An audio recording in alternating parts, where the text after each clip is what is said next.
Hi there, friends. This is Chris with Peace of Mind Art and Crafts, and welcome to another one of my Little Bits videos. It's a series on kind of smaller projects that these videos run for about 20 minutes, and just kind of little ideas for you to make. I've made different. This is slow stitch. Little tags or brooches, and I'm going to show you how to make this. And this is using like little houses, so I'm kind of fascinated with all the little houses that you can make and so on. This is one and I've almost finished. Right now I'm just going around doing the blanket stitch, and I'll show you some of that while we get started. Basically, you go in, it just goes along the side of something to kind of finish off the edge. You go in and you come up between the loop, and you pull it, and then you go about the same, try to get about the same distance between each one. Come up again, and the loop is in the back, and you pull it,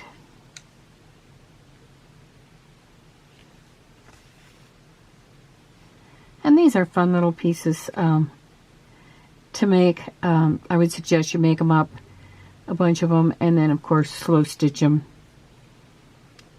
maybe while you're watching TV or something, sitting, relaxing, and slow stitching. They do start with a piece of your background fabric, and I have used the white quilted fabric.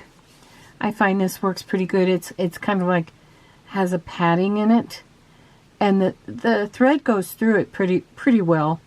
It's not quite as easy as the muslin, but the muslin is a little bit, maybe a little bit thin for this application. You could like double up and use two pieces of muslin. I've made two sizes here, kind of a size that maybe you could use for a pocket in a journal or just a little decoration on a page or so on. And this is a little bit bigger. It's about 3.5 by 4.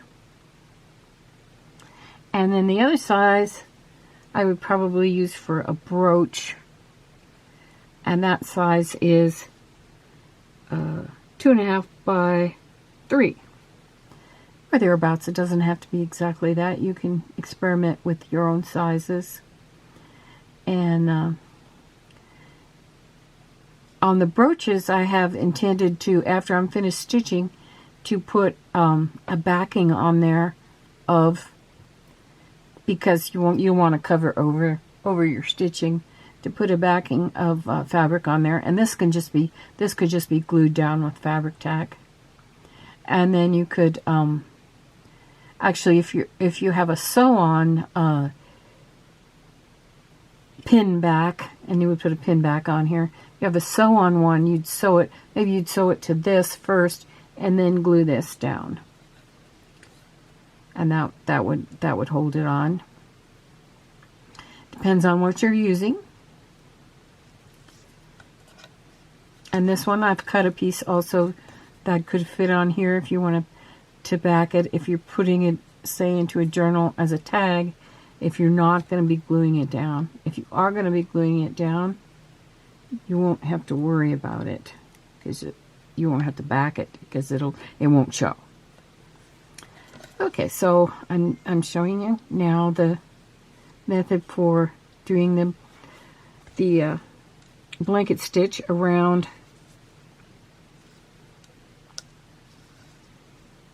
the edges of your piece. This you'll do when you're finished. You don't have to. This doesn't have to be done. You could do slow stitching along the edge. I'm just doing this basically because I haven't done any I haven't done any slow stitching throughout the background. So this is kind of being done to kind of finish it off. Okay, so when you get to the corner, turn the corner, and you go the other way.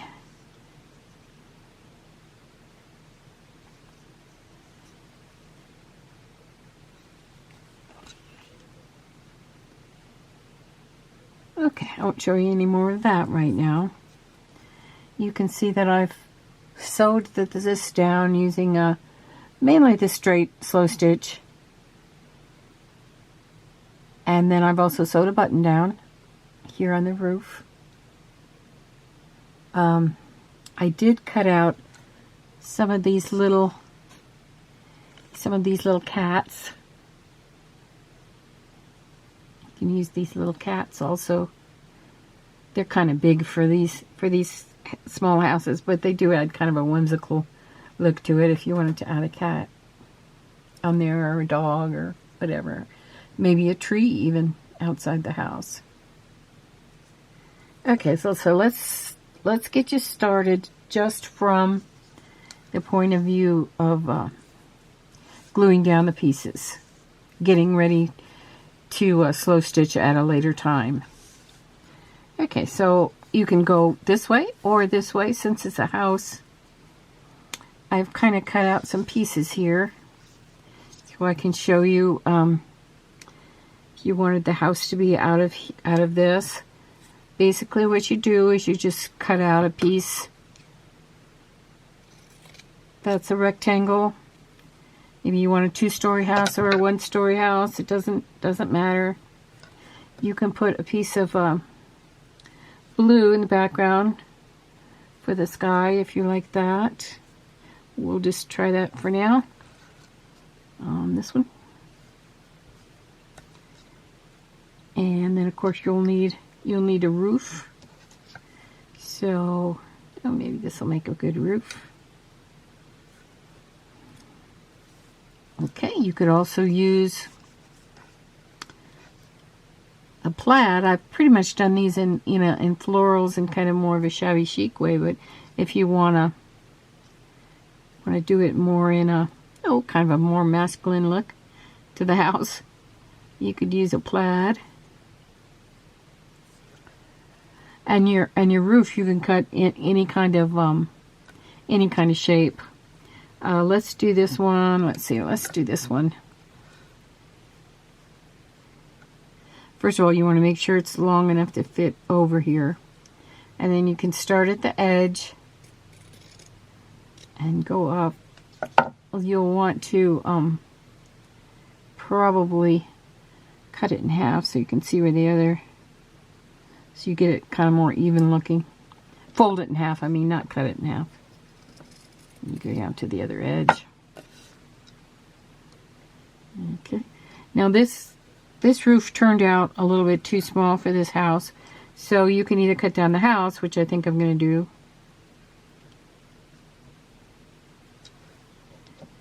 So let's see, where I'm going to have this one, and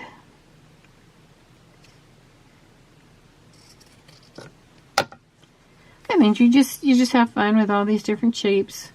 You can make any kind of shape of roof that you might want.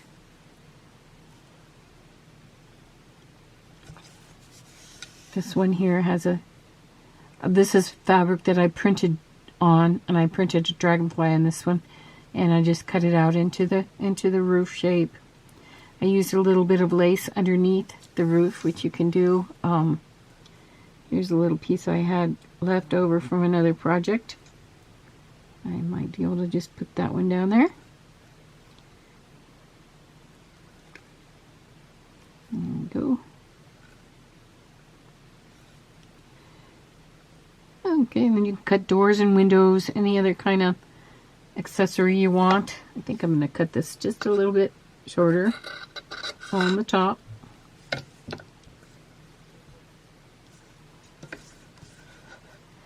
Okay, and you can have any kind of size door that you might want. It's kind of too bright for that. Oh, here's a piece of green. I can use this on the back to kind of give it some, kind of maybe grounds it a little bit.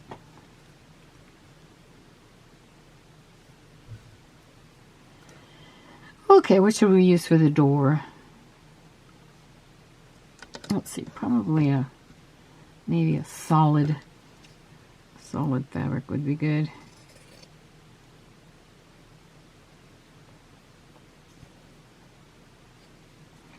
And like I said, you can also put windows on too.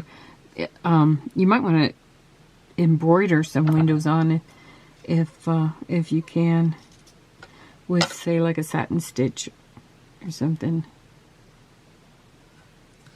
because the windows kind of get a little bit too tricky as far as if you get them too small. You could also, I can see embroidering some little flowers along the side of the house here.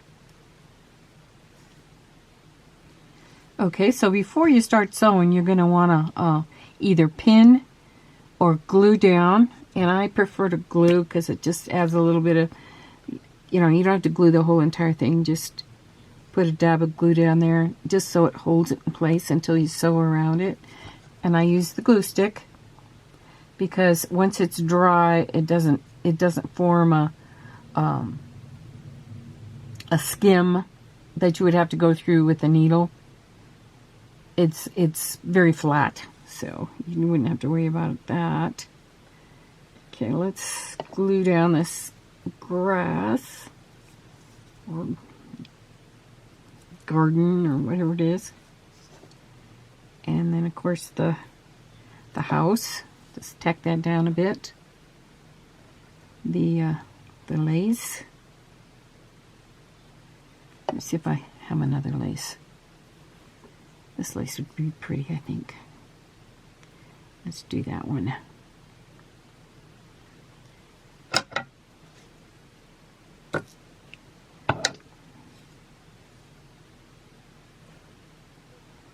like that.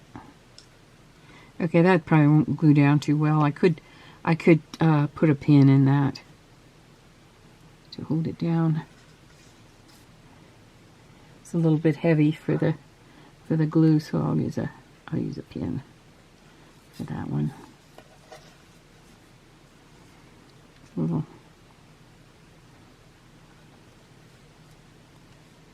Okay, and then on the little door, I'm gonna glue that down. I hope you guys had a wonderful Thanksgiving. It's the day after Thanksgiving, and I'm working on my videos, try to get some done. Okay, this could also go over the top of the door. That would look cute. I don't know if you can see that. It's a little piece of the pearl.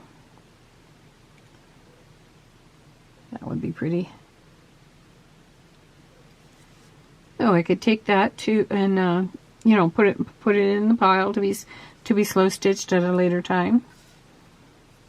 And let's see, let's make up another one. I have this one kind of prepared, and this one I'm using a little cat. I do have it pinned, but I think I'll glue it down to show you how I'm doing these. Now, if you are a quilter, if you'd rather quilt these, that would look really cool also. I'm going to take this stuff off one by one. I'm going to glue the bottom part of the house down. Then I'll glue the roof over it.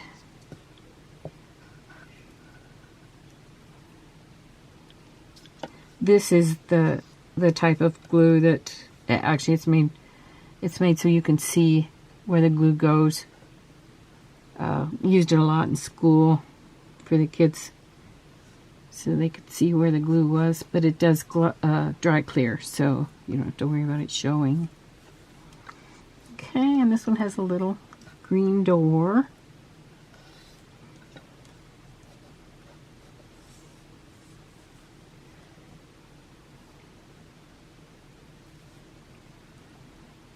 Like I said, you can embroider some windows in there if you'd like to.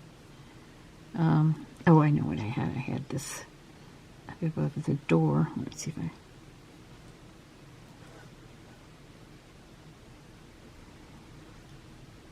No, I think I'll make it without the lace.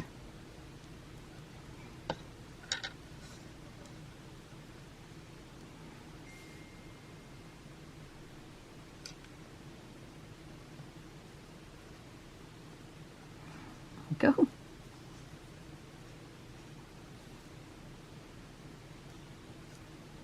And I think I am going to put the cat on this one. So let's move that down a bit.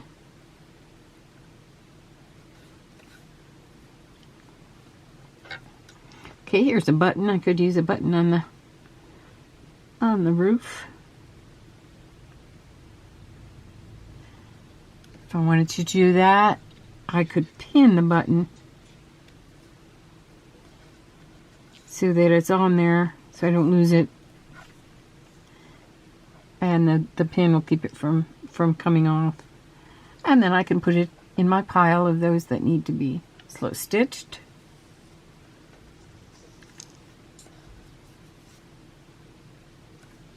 Okay, so you can see how it goes. Just keep working on it.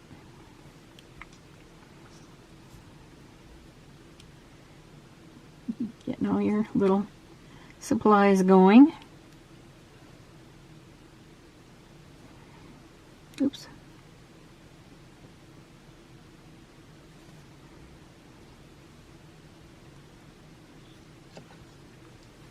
Just try to keep these simple because you can always add. These are small anyway, so you can always add more details with the thread.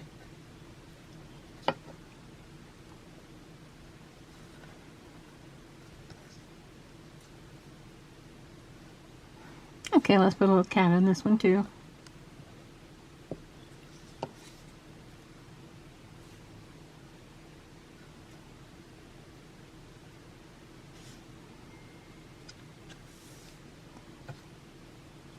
Okay, there we go. It doesn't take many scraps to see where this kind of peeks out here too much. When I overlapped it, I'm just going to clip that off so it doesn't show the side there. There we go. And if I wanted to, I could sew a little bit of lace here on this one as well. Maybe this lace.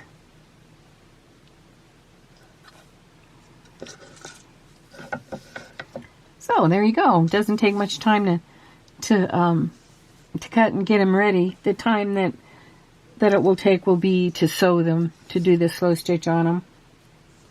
But that can, like I said, that can be done while, I like to do it while I'm watching TV, and it's kind of like it goes really fast, and it's, you know, or if you just want to just sit in a room and in your chair, have some music on or something, and relax and slow stitch. That's what slow stitch is all about, kind of the meditativeness of it. So, thank you for joining me today. Stay tuned for another part of my new slow stitch kit, which is the beach house. I've been working on that, and I'll show you that coming up soon. And we'll get that in my Etsy shop, and we'll be ready to go on that. I hope you all have a wonderful day. Thanks. Peace of mind.